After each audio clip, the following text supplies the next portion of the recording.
બન્યા। Gujarati social comedy film મહારાણીની બહોળી આતુરતાથી રાહ જોવાઈ રહી છે અને એનાઉન્સમેન્ટથી લઈને ટ્રેલર સુધી લોકોની ઉત્સુકતા સતત વધતી દેખાય છે। આ ઉપરાંત ફિલ્મના ટાઇટલ ટ્રેક અને મુંબઈયા ગુજરાતીને ખૂબ લોકચાહના મળી રહેલ છે। મહારાણી ફિલ્મની કથા રાણી શ્રદ્ધા ડાંગર આસપાસ ફરે છે, જે એક આધુનિક ઘરના ઘરકામ માટે આવેલી ક્વર્કી અને ગફલતભરી કામવાળી છે। મહારાણી આ ઘરના માલિક માનસી પારેખ અને ઓજસ રાવલના જીવનની વાર્તા છે।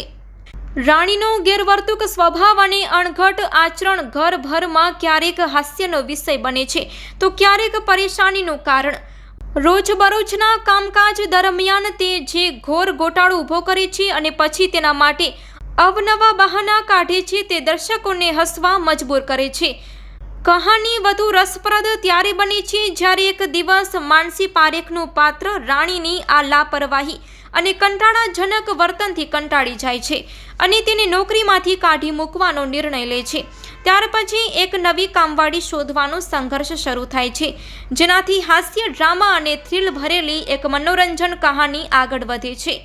ફિલ્મના મુખ્ય કલાકારોમાં માનસી પારેખ, શ્રદ્ધા ડાંગર, ઓજસ રાવલ અને સંજય ગોરાડિયા સહિત ઘણા પ્રતિભાશાળી કલાકારો છે। Report by Ashwin Limbachiya, Ahmedabad.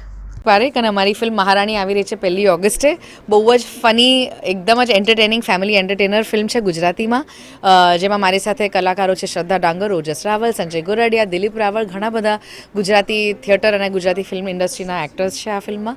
અને આમાં મારો જે કિરદાર છે એ એક વર્કિંગ મધરનો રોલ છે અને મારા ઘરે એક કામવાળી બાઈ આવે છે રાણી, જેની સાથે મારું ઘણો 36નો આંકડો છે એવું કહેવાય। અને એ લેટ આવે અને કામ બરાબર ન કરે અને એની લીધે હું લેટ થાઉં મારા કામમાં। અને આ એવી સ્ટોરી છે જે બધા રિલેટ કરી શકે, બધાના ઘરે આવું થતું હોય છે। અને તમે આ ફિલ્મનું ટ્રેલર જોશો તો તમને લાગશે અરે આ તો મારા જ ઘરની સ્ટોરી છે। આ બહુ સરસ વાત છે આ, કેમ કે આવી સ્ટોરીઝ બહાર લાવવી જરૂરી છે। ગુજરાતી સિનેમાનો કહેવાય ને હમણાં સુવર્ણકાળ એટલે ચાલી રહ્યો છે કેમ કે બહુ બધી પિક્ચરો બની રહી છે અને સારી સારી પિક્ચરો બની રહી છે, તો આમાં અને અલગ સ્ટોરીઝ બની રહી છે। તો બધા કહે ને કે એને જ ફોર્મ્યુલા ફિલ્મ કે એને લવ સ્ટોરી, પણ આ એ નથી। હા, લવ સ્ટોરી છે પણ રાણી અને માનસીના વચ્ચેની લવ સ્ટોરી છે એવું કહેવાય, કેમ કે બંનેની નોકઝોક બહુ સરસ છે અને વચ્ચે જે પહેલી વાત તો એ છે કે કામવાળી કે નોકરાણી કે નોકર, આ બધા જ પ્રોબ્લેમ આપણા રોજબરોજના છે, પણ એની એક અલગ સાઈડ પણ છે જે આ દિન સુધી કોઈ જ ફિલ્મ કે કોઈ જ નાટકમાં નથી આવી, એવી એક સાઈડ આમાં દર્શાવવામાં આવી છે, ઓફકોર્સ મનોરંજન રૂપે।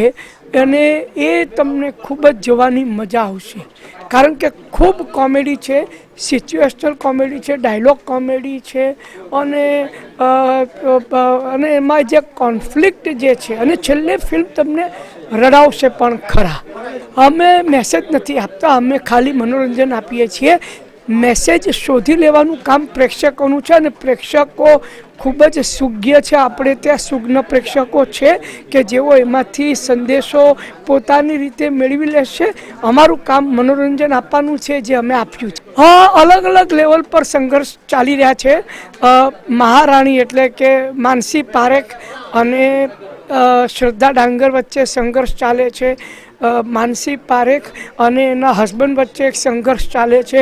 માનસી પારેખ અને એની દીકરી વચ્ચે એક કોન્ફ્લિક્ટ ચાલે છે અને માનસી પારેખ અને એના બોસ, જે રોલ હું ભજવી રહ્યો છું, એ બોસની વચ્ચે સંઘર્ષ ચાલી રહ્યો છે। એમ સતત 4-5 લેવલ પર અહીંયા સંઘર્ષ ચાલી રહ્યા છે અને એની વચ્ચે ફિલ્મ જે રીતે આગળ વધે છે એ, અને બધી વસ્તુઓ અમે ટ્રેલરમાં દેખાડી નથી, અમુક વસ્તુઓ તમારે થિયેટરમાં જોવી પડશે।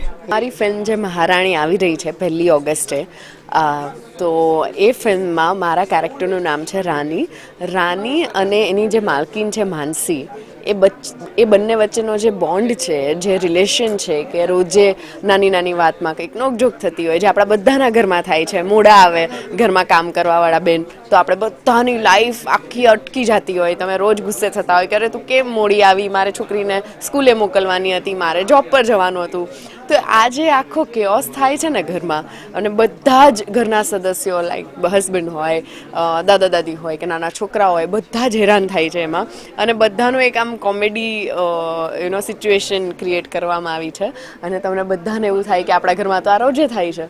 તો રિલેટેબલ વાર્તા છે, બધાને ગુજરાતીઓને રિલેટ થાય, આપણા હાઉસ હોલ્ડ, આપણા કલ્ચરની વાર્તા છે ને, બધા જ ઇમોશન્સ છે ફિલ્મમાં, હસાવે, રડાવે. તો હા, 1 ઓગસ્ટ આવે છે. મેસેજ મને અત્યારે ઓડિયન્સને જ આપવો છે કે અમે ગુજરાતી આર્ટિસ્ટ, મેકર હોય કે એક્ટર હોય, બધા ટ્રાય કરે છે કે અમે તમને એવું કંઈક પીરસીએ કે જે તમને એકદમ ગુજરાતી થાળી જેવું લાગે, ગુજરાતી વાત હોય, ગુજરાતી જેમાં આપણને બધું ગમે, ફરસાણ ગમે, સ્વીટ ગમે, એવી રીતે આમાં પણ બધા ઇમોશન્સ છે જે આપણા ગુજરાતીઓને કનેક્ટ થાય. તો અમે આવી ફિલ્મો લાવી રહ્યા છે. તો ખાલી તમારે મહેનત એટલી જ કરવાની છે કે નજીકના થિયેટરમાં જઈને જોવાનું છે, બસ ફોનમાં નથી જોવાનું. આ જ મને મેસેજ આપવો છે.